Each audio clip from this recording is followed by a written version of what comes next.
This is a day I've been looking forward to for 2.5 years.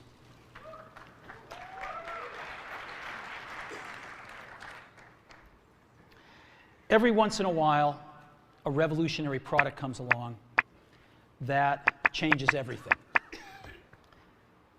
And Apple has been, well, first of all, one's very fortunate if you get to work on just one of these in your career.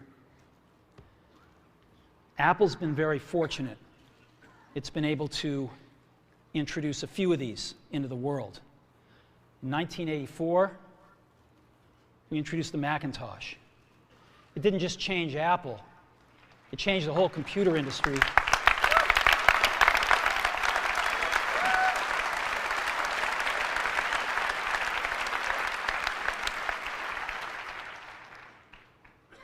In 2001, we introduced the first iPod.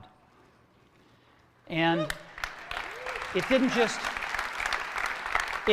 change the way we all listen to music. It changed the entire music industry. Well, today, we're introducing 3 revolutionary products of this class. The first one is a widescreen iPod with touch controls.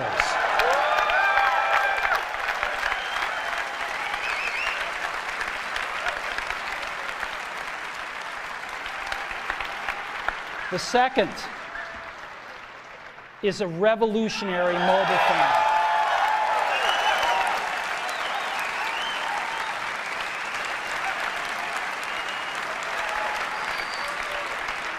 And the third is a breakthrough internet communications device. So, 3 things: a widescreen iPod with touch controls, a revolutionary mobile phone, and a breakthrough internet communications device. An iPod, a phone, and an internet communicator. An iPod, a phone. Are you getting it? These are not 3 separate devices. This is one device. And we are calling it iPhone. Today, Apple is going to reinvent the phone. And here it is.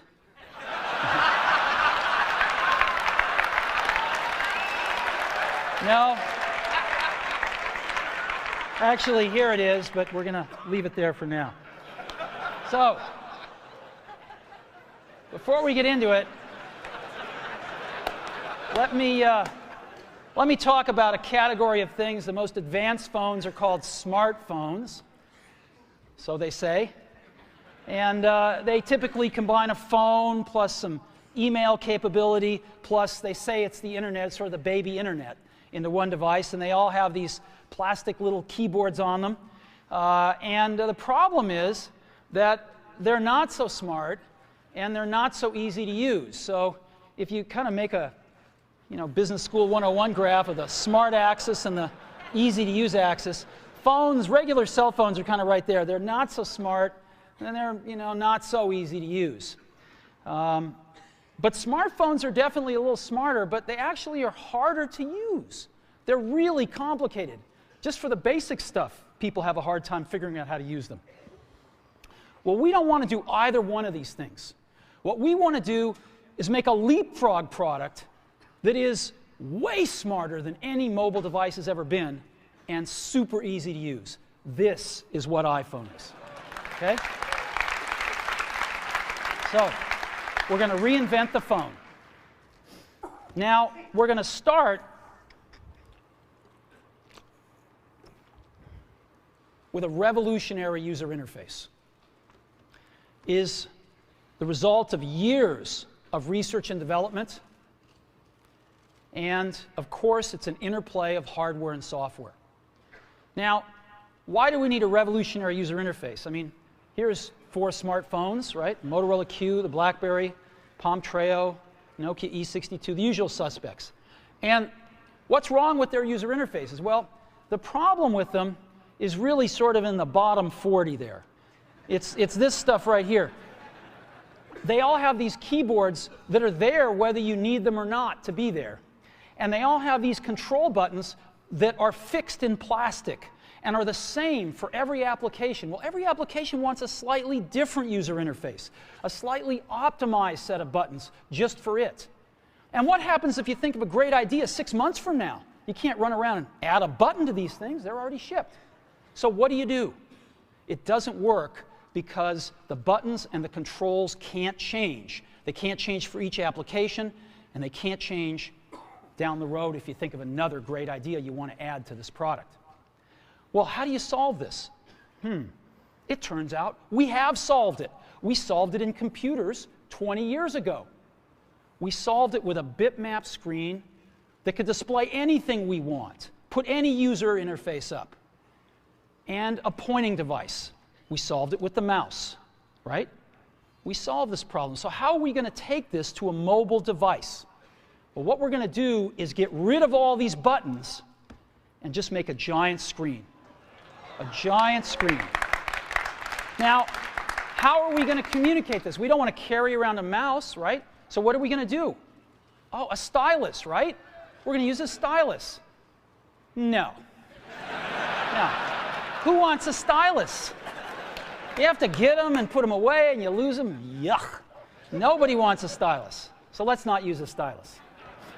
We're going to use the best pointing device in the world. We're going to use a pointing device that we're all born with. We're born with 10 of them. We're going to use our fingers.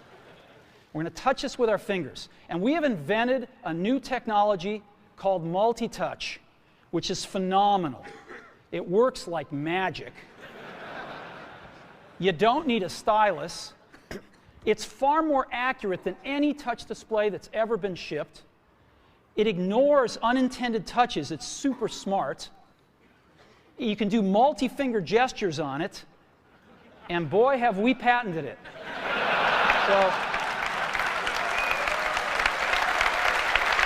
So,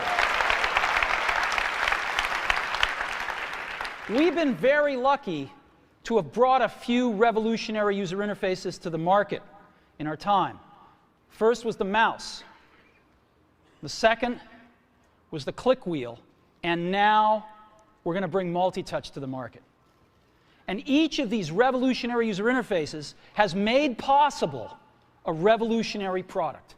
The Mac, the iPod, and now the iPhone. So, a revolutionary user interface. We're going to build on top of that with software. Now, software on mobile phones is like baby software. It's not so powerful. And today, we're going to show you a software breakthrough. Software that's at least 5 years ahead of what's on any other phone. Now, how do we do this? Well, we start with a strong foundation. iPhone runs OS X. Now,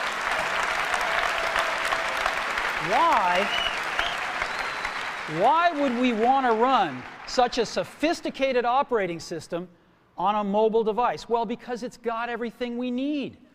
It's got multitasking. It's got the best networking.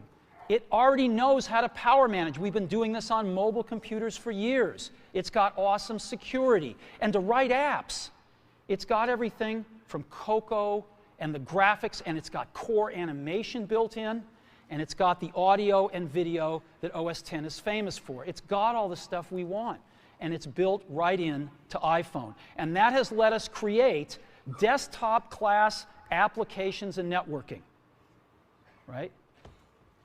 Not the crippled stuff that you find on most phones. This is real desktop-class applications. Now, you know, one of the pioneers of our industry, Alan Kay, has had a lot of great quotes throughout the years. And I ran across one of them recently that explains how we look at this, explains why we go about doing things the way we do, because we love software. And here's the quote. people who are really serious about software should make their own hardware. You know? Alan said this 30 years ago, and this is how we feel about it. And so we're bringing breakthrough software to a mobile device for the first time. It's 5 years ahead of anything on any other phone.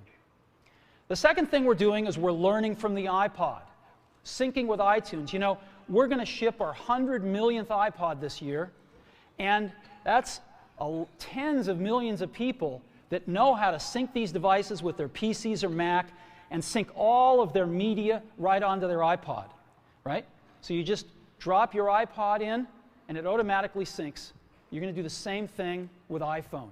It automatically syncs to your PC or Mac right through iTunes.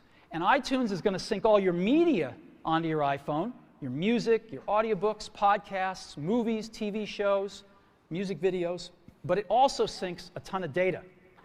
Your contacts, your calendars, and your photos, which you can get on your iPod today, your notes, your bookmarks from your web browser, your email accounts, your whole email setup, all that stuff can be moved over to iPhone completely automatically. It's really nice. And we do it through iTunes. Again, you go to iTunes and you set it up, just like you'd set up an iPod or an Apple TV. And you set up what you want synced to your iPhone. And it's just like an iPod. Charge and sync. So sync with iTunes. Third thing I want to talk about a little is design. We've designed something wonderful for your hand. Just wonderful. And this is what it looks like. It's got a 3.5-inch screen on it. It's really big. And it's the highest resolution screen we've ever shipped. It's 160 pixels per inch. Highest we've ever shipped. It's gorgeous. And on the front, there's only one button down there. We call it the home button. It takes you home from wherever you are. And that's it. Let's take a look at the side. It's really thin. It's thinner than any smartphone out there at 11.6 millimeters. Thinner than the Q, thinner than the Blackjack, thinner than all of them. It's really nice. And we got some controls on the side. We got a little switch for ring and silent. We've got a volume up and down control. Let's look at the back. On the back, the biggest thing of note is we got a 2-megapixel camera built right in. The other side, and we're back on the front. So let's take a look at the top now. We've got a headset jack, 3.5 millimeter. All your iPod headphones fit right in. We've got a little tray for your SIM card. And we've got one switch for sleep and wake. Just push it to go to sleep, push it to wake up. Let's take a look at the bottom.